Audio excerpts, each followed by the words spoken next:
Hi నమస్తే, నేను మీ రాపుల్ Bhaskar advocate.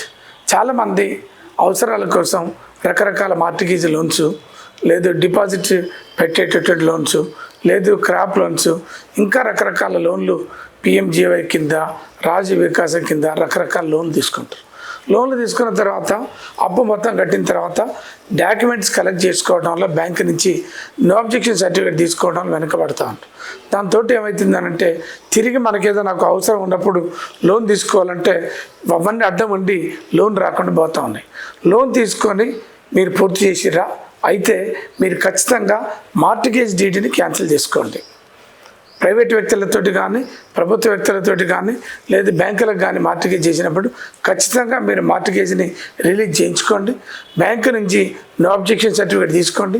మీరు బ్యాంకులో డిపాజిట్ చేసినటువంటి మీ ఒరిజినల్ డాక్యుమెంట్లకు సంబంధించినటువంటి అన్ని డాక్యుమెంట్లు మీరు వెంటనే రిటర్న్ తీసుకోండి, including interest certificate, closure certificate, bank closure certificate సహా తీసుకోండి.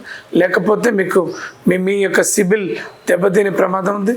భవిష్యత్తులో మీకు లోన్ రావాలంటే ఇబ్బంది అయ్యేటటువంటి ప్రమాదం ఉంది. కాబట్టి ఆ జాగ్రత్తలు తీసుకోవాలని చెప్పేసి మేము నోటీసులు పెడతాం.